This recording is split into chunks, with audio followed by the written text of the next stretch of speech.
Hello, Andy and Grace. Thanks for joining us on the BOOcast. I'm assuming, is that your lab behind you?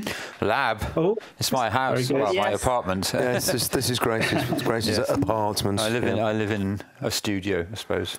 Do I? No. Well, that's a nice place to live. I mean, this is like Grace's front room, isn't it? Yeah, it's my front room. But I don't have a dining table. I have a lab. I have a sofa and some synths. A studio in the true sense of the word. It's a place where art is happening. Which is good. Absolutely. I mean, thanks for coming and joining us. Anyway, so we saw you fairly recently up in Castle Donington, the scene of mostly rock in my pre-history of knowing that those two words always were monsters of rock. Yeah. But we totally turned the tide, I think, and you guys were absolutely amazing that night, and it was a joy to meet you. Hopefully get a nice rig rundown from you in a minute. But watching you guys on stage, and you had it set up beautifully, you're facing each other. I know your stuff is very largely improvised, but there's almost a symbiotic communication relationship going on. Now, I'm betting that you've not just been playing together for the last 10 minutes, have you? No. No, it goes back really quite a long way. When our paths first crossed as a result of the sound guy at the Arches Club here in Sheffield, where we used to be, regular punters for various techno and rave and trance nights. And he had this idea, this chap's called Flo, who was basically a hippie, a mad hippie. He was lovely. Flo. Lovely. Yeah. Flo, Flossie, Fluffy, all of those. His name was Flo, but we call him Flossie and Fluffy and all sorts of things. But his basic idea was, well, wouldn't it be great if we got loads of people in the chill out room just setting up the gear and jamming? People with percussion and guitars and synths, and we're just doing jam. And he proposed this idea to me, and he proposed this idea to a chap called Rupert. And eventually he introduced me to Rupert, and Rupert and I were chatting about it. We thought, we can do this, but we've got to put restraints on it, certain parameters on it. You can't have 12 people in a chill out room full of spaced out people. Maybe you can, but we didn't think it would work. So we talked about it and decided, let's give it a go. And Rupert said, "Can I bring my mate Grace on board?" And I went, Yeah. Well, Grace is a live sound engineer. She's currently on the road with Motorhead at the minute. I'm going, wow. Right. Brill. So we did it, and we talked about it, and then we eventually did our first gig. We had very little pre-prepared material. We had a couple of little bits of backing ideas on mini discs. Well, eventually mini discs. There was cassettes. There was DATs. I think it was DATs to start with. And then I took. Blimey, that dates it. We're talking like 1997, 1998. So sorry, was this literally the first time you both met? You were basically straight on stage together. Not quite. No, I think we had to get together and figured some stuff out a couple of times, and then did a gig, and then went and did it for about 2 hours. And when you did that first gig, was that just you two or the 12-person ensemble? It was three of us. There was Rupert Till, Rupert's now the Professor of Music Technology at Huddersfield University. Wow. And me, I mean, at the time I was doing quite a lot of live techno, solo gigs, and so this was like a little. It started off as a little side project, a bit of an amusement. But we did these gigs, and we were just set up with our gear. Grace came down with loads of different effects processors. We used my old Mackie mixer.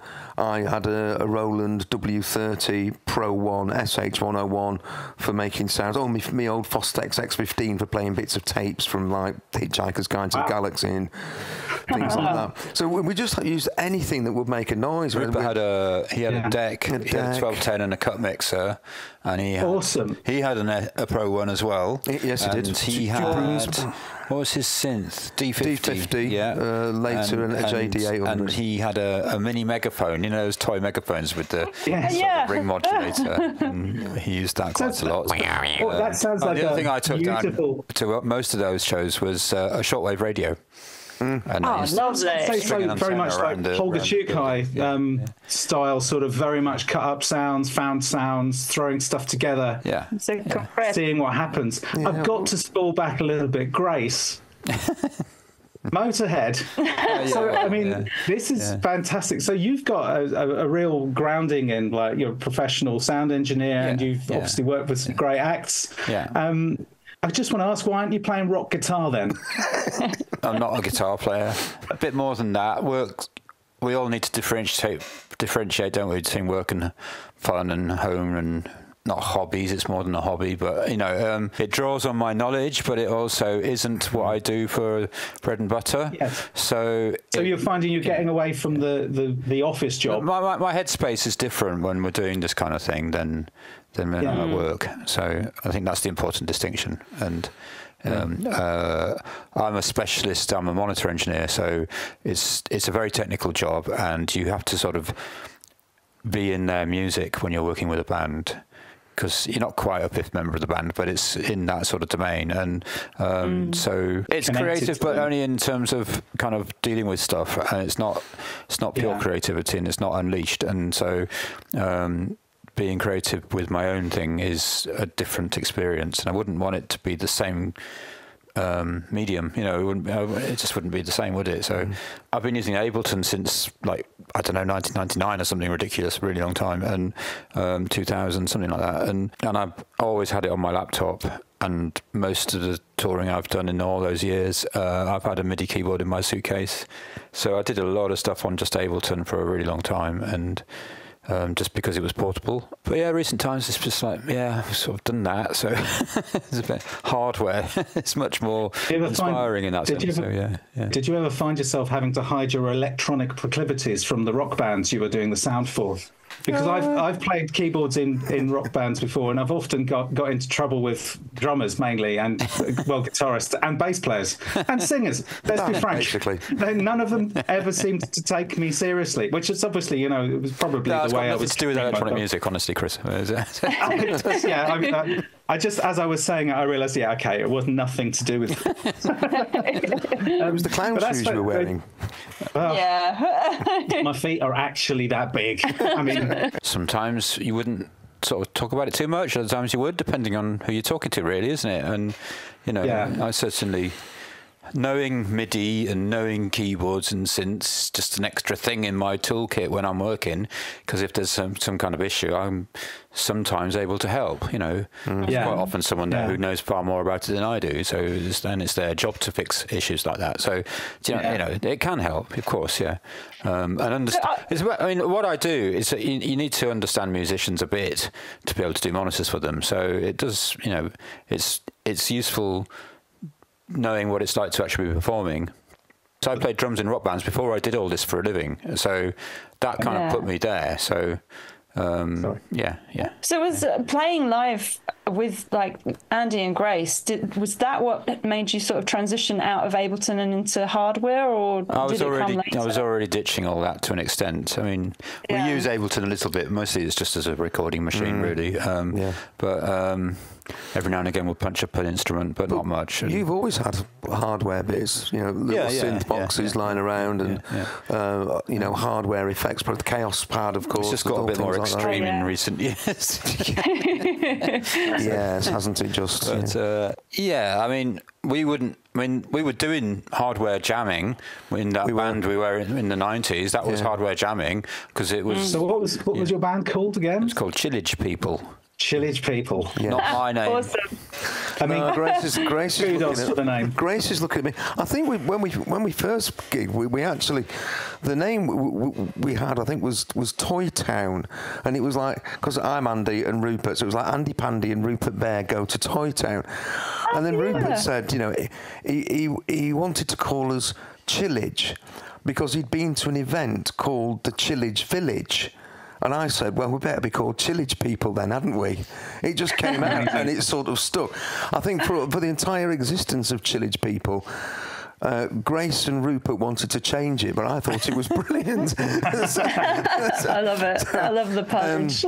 So you guys this is in the 90s, yeah? It was in the 90s. Through the 90s, well, you were playing together. Very end, and into the early 2000s, yeah. You know, we after a number of these gigs, we realised that quite distinct pieces of music were emerging out of it. We'd have certain almost songs. They were never quite the same twice, and then we just decided to pool all our gear together. Yeah, we all had a home setup, so we all had a computer and a mixing desk and a couple of synths or whatever, and Rupert had more than us. Rupert had space in his attic studio, so we basically pooled all our gear and created. It was quite immense. Well, whenever we used to do gigs, with all three of us rip our home setups apart to do gigs. So that's the whole clang clang thing, like doing the craft work. Dismantle the studio, move it onto a stage somewhere. That was basically what I did. Yeah, a bit of a headache. I honestly, these days I have no idea how I did it. We lived at the top of 5 flights of stairs. Yeah, I know. I live. It's honest. Yeah, I was younger and fitter and could do it. These days, it's like, I'm even thinking of downsizing my case again because that just seems big and heavy and bulky. But I get glares from Grace when I mention things like that. But yeah, that was then, and we couldn't imagine then how it's all panned out now in terms of what you can do with the modern gear. I mean, we do a lot of live events, EMOMs, we've done a number of gigs, and there's other people, and sometimes somebody will turn up with just one box and perform like Clum did on the night at Off the Tracks, and that's just as valid as turning up with a shed load of boxes like we all decided to do, so it's but I like the presence on the stage of the gear. I think it gives a necessary focal point, and people can, I think sometimes if you're just using one box, people are going, well, what you're doing, what's happening. I think it's much more apparent when you've got numbers of different bits of equipment and you can be seen to be doing different things. I think that's really important. I've always believed that. Right back, when I was doing my first techno gig, I think people need to see what you're doing. Well, our friends who watched us play a lot of Chillish people gigs would say that what they used to do is try and work out who was making what sound. It's a weird observation, but it's also very interesting because with electronic music, it's like, well, you don't necessarily know what bit of kit's, so they try and watch our movements to sort of figure out where the sounds are coming from. You improvise, and it's largely improvised. You're obviously connecting, you're communicating with each other through the whole show, and we can see that. I mean, it was great watching you guys live in the flesh. It was so good. Do either of you slip into various roles or jobs? Do you have special signals? Do you have special signals? Because it's almost like when you guys were looking at each other, you knew what the other was thinking. Very meaningful looks going on. What have I done? Well, when you guys do as well, I think, anybody who performs with other people learns some non-verbal communication quite quickly, don't they? And any form of musical endeavour, even like on an orchestral level, everybody's looking at one person there, but they're sensing each other around them, aren't they? And certainly it may divide. I do more rhythm and Andy does more melody, but we're both capable of switching that over. And it's actually quite interesting when you do chop it up and change it, because it just adds a bit of it's over there now, and then you can swing it back to where it has been earlier. So it's another form of playing with dynamics, isn't it? It's not a dynamic range thing, it's an interpersonal dynamic, but it's still a dynamic. If I need to do a 303 madness, I'm going to need both my hands to do a 303 madness, and so if we need any drum rolls, he's got to do them, so...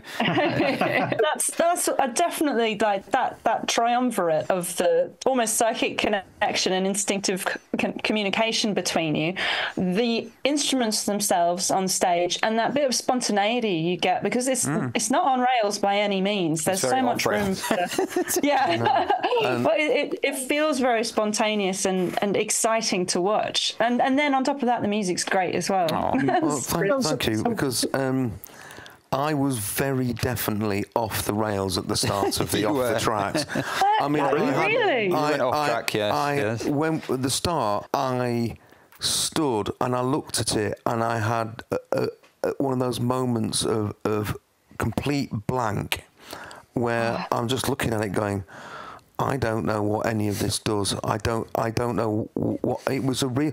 And we're listening back to the recording of it. It's about 2.5 minutes before I make a sound, and the sound that I make is a little hi-hat going. Honestly, sounds like there's a solo project in the offing here, Grace. Well, Grace does things around as well, but it was just one of those moments where I was like, oh.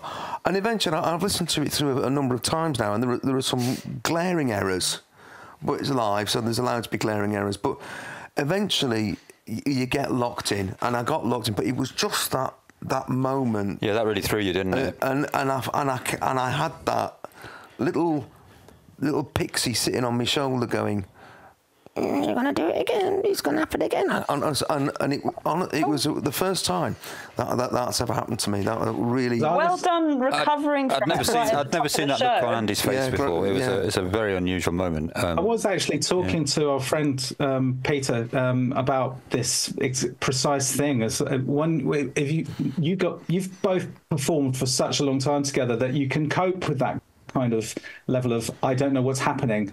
I mean, you certainly didn't look like you didn't know what was happening. But I think that's almost the definition of how you become a performer. Is how do you deal with it when it completely what happens when it goes wrong? Yeah, the word is jeopardy, isn't it? And it's that was Jim Glue's word actually. He said that. That EMOM thing. I mean, that wasn't an EMOM that we saw you at, but when it's interesting when you talk to people who do lots of EMOMing, it's like you are creating a micro jeopardy because it's a short moment. You know, you're doing a 20 minute thing. And when people ask, how should I approach it? It's always like, well, cover your bases. Don't be too elaborate. There's going to be jeopardy anyway, but don't make any extra. And, it's that sort of mentality. That's why EMOMs are interesting because, you don't get much time to set up. Don't do any... What? No, but... I just want to first of all ask you a little bit about what happened to Chillage People in the end, and then finally, after that, how did you start working together again? I stopped doing Chillage People because of work stuff mostly. Just didn't really have time. You guys carried on for a while with some other people, but everything comes to an end, doesn't it? And it does. I mean, so Rupert and I carried on. A couple of other people got involved. A chap called Graham, who played live bass and synth, and a singer called... Graham's nowadays playing live techno as well, actually, in a very good band called Aesop. It's very true. We had a couple of gigs in Portugal at the Boom Festival there in the Chill Out tent, which were great fun.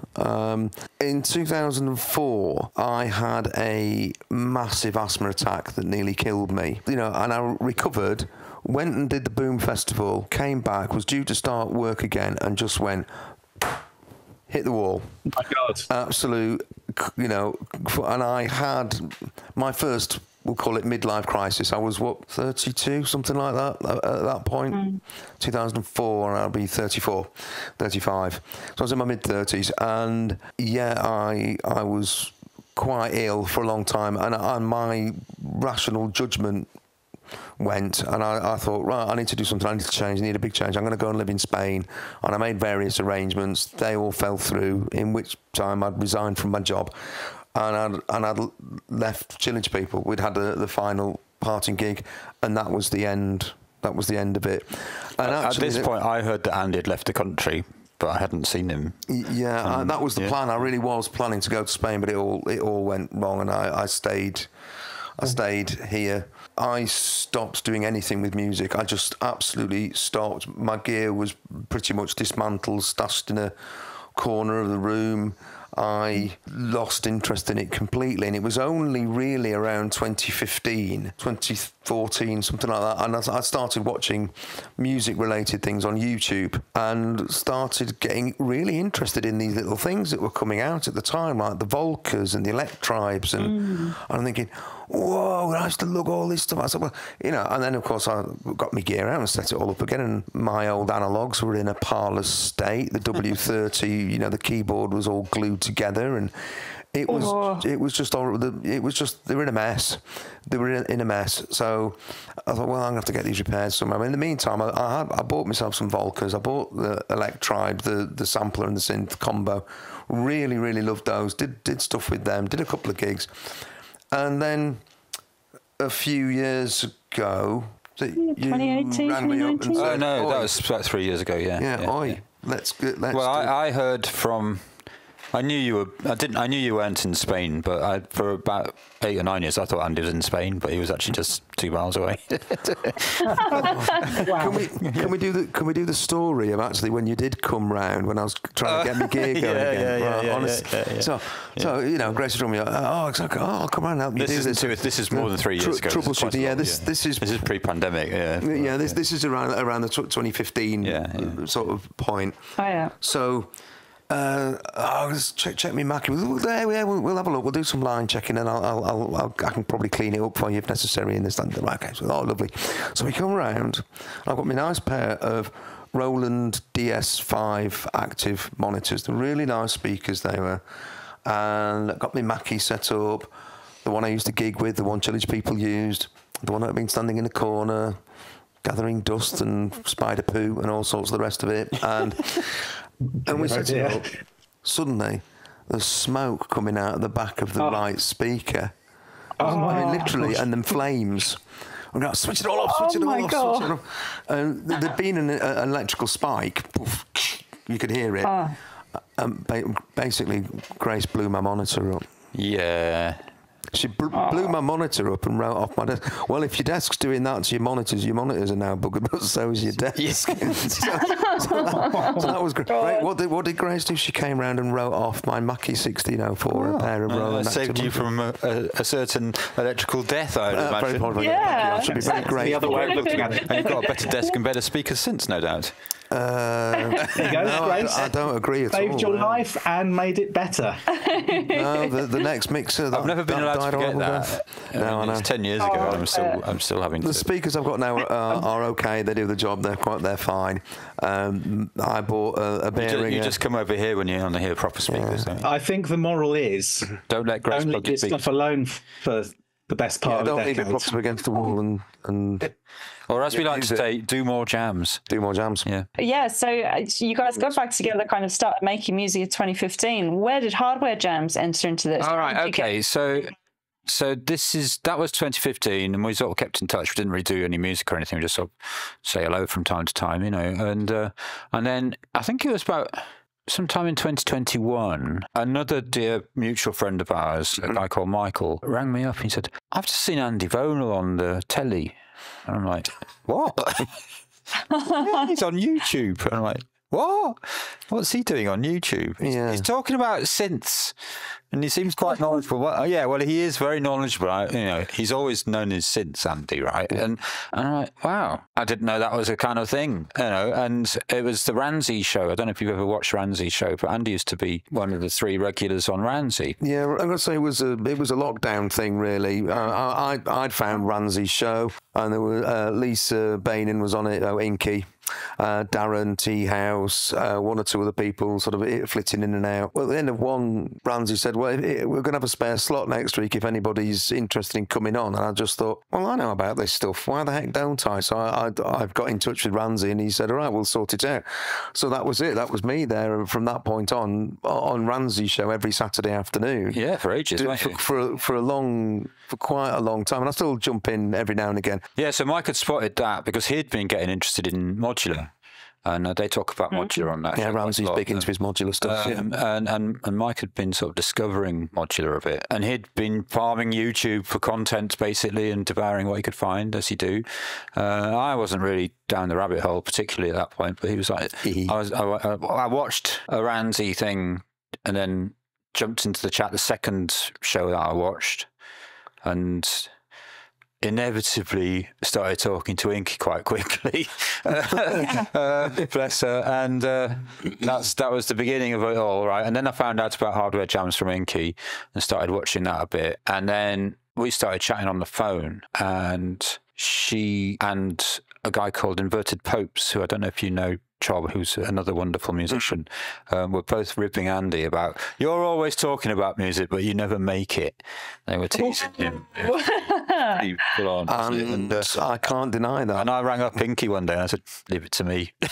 and that's when then I rang him up and said, do you want to come around and do a jam? And that wasn't the first thing. We just did a jam to see how it felt. And decided there was something worth pursuing. And was all the original spark sort of reignited? That was a conversation that went down, was like, actually, a lot of it is still there. Yes, the first jam that we did, called Here We Go Again, which is it's certainly up on my channel, it struck me just how much like some of the Chillage People stuff it was, and that the essence of those ideas were there and still coming through. Then we did our first proper Hardware Jams entry, which was called Somnambulists. The challenge was, where do we go when we sleep? So it's quite a mellow ambient thing, and it's still to this day one of my absolute favourite jams that we've done. You know, maybe we should go there and have a little quick peek at that right now. Why not? Why not?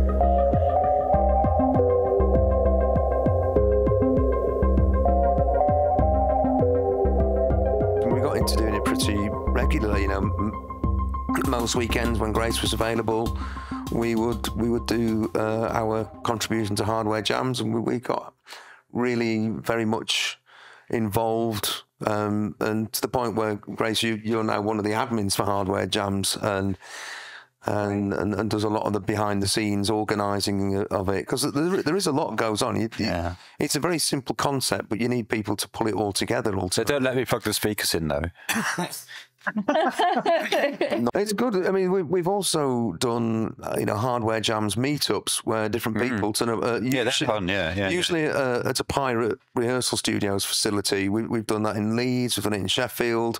We did one at a rehearsal studios in York. Yeah. But they also have these meetups around and about. They've just had one last week in Brighton, actually. Yeah. So is this like not quite an EMOM, but more a sort of everyone? It's one of a gathering, really. It's like half a dozen people, 4 or 5, 6 people in a room for the afternoon or for several hours. And then you just muck about for a few hours and come out with a few bits of interesting music. There's a number of those sessions from different locations up on the Hardware Jams channel. Most of their videos are under the live thing because it's streamed live. But the things that have been expressly uploaded, which are generally the meetups, are just there under the Hardware Jams channel videos. So this is leading us naturally onto talking about what kind of gear you use and your setup, and are you going to shrink it, Andy, or not? Who knows? But I wanted to ask you: is there any equipment that maybe is not modular that you've got that perhaps? I don't use modular live. I've got a small modular box, but it's not really I have taken it out for a little bit of gigs, but it's not really the core of my live setup. I mean, you've got something that we talked about earlier, and I just would love to hear the story, because it's a much vilified synth in some ways, and I think it's very unfair. But you've got a DX7? Andy's favourite. Yeah. DX7. I literally just said that because I wanted to see Andy's face, and I'm watching your face now. DX7. Have a good close look. Do you know, actually, in the 1980s, I hated that thing. It was everywhere. The same until the 2020s. The same 3 sounds. It was, that horrible electric piano sound. It was just absolutely everywhere. And I didn't really appreciate what was... And every time I played one, because to me, a lot of the sounds sounded like... And a nasal quality, which I really didn't like in a lot of the presets. And I just thought, why do people go on about this blimmin' box? It's just... So, and yet... Grace has got this one here. It's a DX7 Mark 1. It's in absolutely pristine condition, even though Grace has let me play it. And actually, it's a beautiful instrument. It's beautiful to play. Yeah, it's extremely expressive once you get into it. And once you've got beyond that dratted electric piano sound, but it's actually really beautiful. And I am a DX convert now, DX7. Oh, it's beautiful. So Grace, I'm guessing Puricelli, it's fine. Grace, I'm assuming this is a cherished possession of yours. It wasn't really mine. It is mine, I suppose now, but it was given to me by a lovely man called John, who was the keyboard player in the band that we had when we were both at university together, kind of thrashy, punky, shouty, metal-y madness, with a keyboard. Someone playing a DX7 in the middle of all that. I mean, can you imagine? Brilliant. So, bless him, John had kept it all this time, and I happened to be going past his a couple of years ago, and I stopped him for a cup of tea, and he was like, I don't want to do all this busman's holiday thing, but can you have a look at my DX7? Because I don't think it's very well. It's been sat in a flight case in a barn for 10 years. I'm like... I was shocked. How could you do that? But anyway, there it was. Plugged it in, switched it on. It worked fine straight away. Didn't even have to fix it. And then he said, I was going to sell this, but I'd much rather give it to you than sell it to a stranger, which I thought was a really nice thing to say. And he said, promise me that if you ever sell it, I can have half the money. And I'm like, I'm not going to sell it, John. Don't be daft. So we all love these stories. Yeah. Popped in for a cup of tea, walked out with a DX7. It's just... Yeah, it was unexpected. And a little Roland amplifier as well, which I've passed on to a friend. You guys touched on this earlier, but I was wondering, do you have tips for other people who want to get into EMOMs or live hardware jams, like for their first outing? Because you guys have been doing it for a while now. To start with, keep it simple and be ready for disaster, and have spare cables and have some batteries and have a torch and, the obvious, to me, perhaps, things that, it's going to be dark, and think about tuning and whether you can do it with some headphones or earphones for monitoring rather than relying on space, especially on EMOM type things, because it's, then they're generally not well equipped audio wise. It's roughing it a bit, so you don't quite know what you're going to get, so you need to be prepared. And the EMOM environment is very variable. You don't know if you're going to have monitoring. You don't know how long you're going to get to set up, so you have to keep it. You have to know how to set your stuff up quickly. You need to practice setting it up, take it all apart, put it in a box, then time yourself setting it up. That's a good way to do it. Well, that's almost part of the show, the setup and the breakdown. We rehearse setting up and breaking down as well. And I mean, we've got our rig as small and as light and as simple and as idiot-proof as possible. Because what we really want to do is turn up to a show, do a really good show, and then get the hell out of there as quick as you can. Getting out and playing live. Some people are very reluctant. Some people just say, I don't want to do that, I don't want to do that. Some people say, and my advice would be, just do it. Get out of your comfort zone, because your music takes on a different essence when you perform it live. It will sound different for a start. It will not sound the way that you're used to it or what you expect, and you just got to expect that it won't sound the same. My advice to people would be, get up and do it. And you will thank yourself afterwards for doing so. I really would love to see, more people doing it. In terms of mistakes that people make, quite a lot of people do turn up with a lot of separate little things and then try and plug in the power, plug in the MIDI, plug in the audio. Then they've got to troubleshoot because they plugged something in the wrong, and that's a real problem. If you can turn up like Grace does, see, this is already all set up on a stand, all pre-wired, all ready, plonk, power on, go. This would be an excellent moment, as we're talking about this now, if it's possible for us to have a quick tour of your respective rigs. Right, so this is my modular system. It has grown and evolved over 4 years, and things come in, things come out.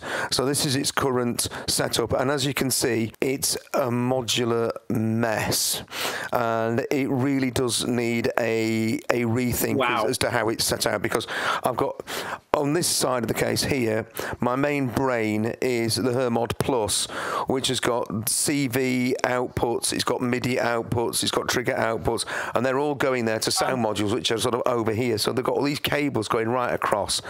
On the other side, I've got the 1010 Blue Box Eurorack mixer, which is just an absolutely phenomenal module. It's great. These two together have been an absolute game changer in my system.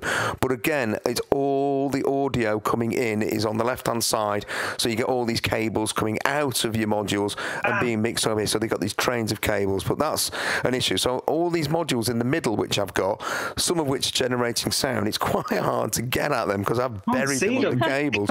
You need to sort of cable bridge. It's bad cable management, and I need to sort it. Have you thought about Gaz's what are they called? The little sort of cable condoms thing. That's what they guess. Those things. He didn't like it when I called him that. Cable sausage. Under here I've got a couple of Behringer modules from the System 100, synth voice and double envelope generators. I've got a Dupfer little single voice module, which is great. Sounds like an SH101 sort of thing. Filter, wasp filter. Every Eurorack needs a wasp filter in there. It's just brilliant. Plats, a couple of effects, which are currently not doing anything at the moment. And then the upper rig, again, a lot of sound generating stuff. But the top row, I've got the 8-step sequencer, which is triggered. And then the module next to it here, that's from a chap called Chris Makeshifter, Chris Jeffries, who's on Ramsey's show. He's built this module to add ratcheting to the 182 sequencer. It takes the voltages and creates ratchets. It's really, really good module. Quantizer, then next to that, an original Euclidean circles module, which sends out rhythmic patterns, triggers, and that's going out to a bass drum module. So I could mute the bass drum. So you can hear that's triggering at the bass drum, and I can make the pattern denser just by turning the dial. The Euclidean circles, the bottom row is sending out a trigger to the West test on the bottom row. You did ask me about that, Chris, in the gig. All I can get out of it is a doing like that. The substance of my question was, have you got anything else other than a dong noise out of it? No, that's it. It's a very nice doing, and you can. Similar to Territus Alta for mega clanks.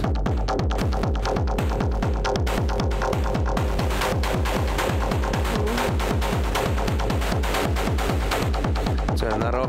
And then next to the Bassimilis is a Bitbox Micro, which is a sampler module, and I've got various samples in here and things. So at the minute there's a nice sort of Mellotron sample, which let's go in the mix. Then a drum module. So this is essentially my system. Underneath here, I've got some more modules, Behringer Victor, which is a sort of wavetable thing, which is great, like the VS oscillators. My sort of XPO QPass Mad Synthesis boxes, maths, which every modular should have, although I have to confess I don't really understand it very much, and quite a few sort of utilities. It's a 12U 104 case. It was custom made to fit everything, and it's really quite heavy, but there's a lot going on in here. There's quite a lot of different synth voices, as well as some percussion, sequencing and mixing, which I then send into Grace's mixer. Are you generating clock and sending it to Grace? I take, or is it the other way around? Yeah, I'm actually taking DIN sync out of Grace, and it's coming into Pam's, and Pam's is sending a clock to my main sequencer, trigger and run to this, and then that sends it out. The mixer is also getting a clock signal so that the effects are clocked, a MIDI clocked. So essentially all of the timing information comes from Grace, and mine is hooked up to that. Oh, great. Well, can we have a look at Grace now? Is that okay with you? Yeah, and that's all stopped. So we'll move over to Grace. I'll pass the microphone to Grace and pick up. This is my live system here, this little lot here. Yeah. And like Andy said, it's all built into a box. So basically I can pick that up. I need to plug one mains cable in, audio out from the mixer. I've got a pair of cables that go to Andy, which is there's a DIN sync box under here and a MIDI through splitter, so he gets a MIDI leg and a DIN sync leg. The analog rhythm is in charge of all things timing, so the MIDI clock comes from here into the splitter and goes to my synths and to Andy's world, which is it's all buried in underneath here. And then I send clock. I've also got a Micro Freak. I've got a Labyrinth, which is a new addition recently. And I've got how are you finding that? I love it. But I like chaos. So if you're trying to reproduce things with it, it's really frustrating because you just won't be able to. But actually, what you didn't see, if you look over here, is my favourite synth. Oh, the Lyra. Beautiful. Yeah, which isn't switched on, but it is. This is my baby. Good for friends of chaos. But yes, I think there's a little bit of that kind of mentality with the Labyrinth, that you either have to be recording all the time or be prepared for it never to repeat, and embrace where it's going to take you rather than where you're going to take it, which is how I think Lyra plays you rather than the other way around. Analog rhythm, many people know that box. It's a phenomenal drum machine. I've got a Space Echo pedal, and I've got a Mood 2, which are both getting clock as well, so they do timed effects. This is a lovely machine. It's got a beautiful reverb, and it'll do like micro loops, so you can do almost granular. So that's Chase Bliss, yeah? Yes, it's a beautiful box. And then over here is the Zox box, which has replaced my TD3. It's another 303 emulation, but it's an earlier one. But the special thing about this is it used to belong to Mr. Wiggly. That's and next beautiful. to it is a Rat pedal, which also was Dom's as well. And so that's my little bit of Dom.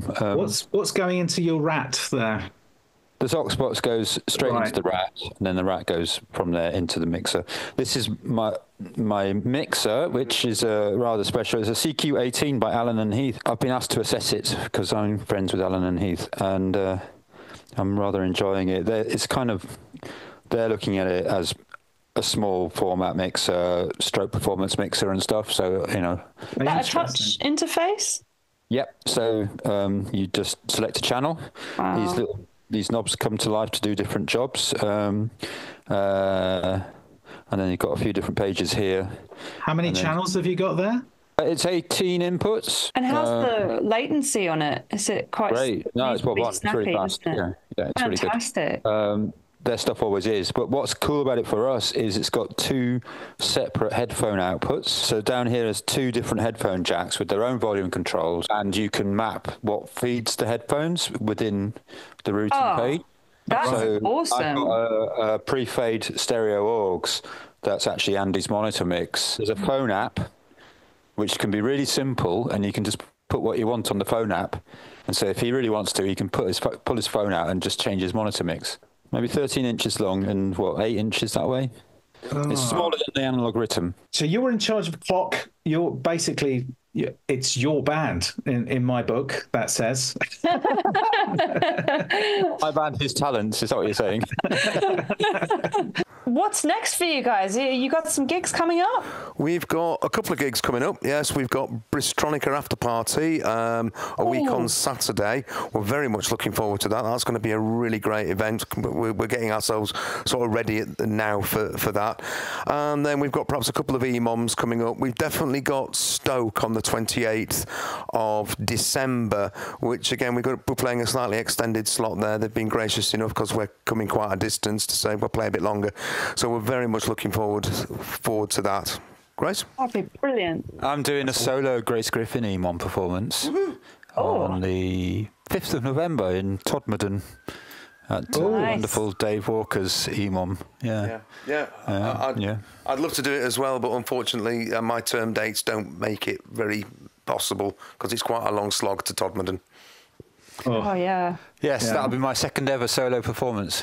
Oh, lovely. Well, have a great time at Bristronica. What an event. Unfortunately, we're not going to be able to make it this year for various reasons, but it really looks like a very special thing. It's great to see it growing. Yeah, we're looking forward to exploring it as a different thing to Synthfest, actually. I went last year to Bristronica and absolutely loved it. I thought it was a great event.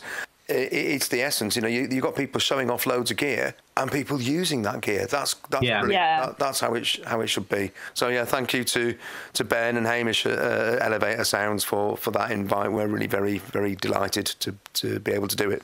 And the other hot thing that I don't think we've mentioned yet is that I'm just beginning to put Andy and Grace Volume 4 together for our Bandcamp page. Yes. If you go to our andyandgrace.bandcamp.com, you'll find 3 volumes of jams already, and I'm going to put number 4 together soon. Great. I mean, thanks, guys. It's been really great to spend some quality time with you and catch up, find out. Yeah. Thank you for asking us to come on and do this. We've enjoyed it a lot. So now we're going to get to watch you practicing. We'll jam out for a minute or two. Let's go. 37.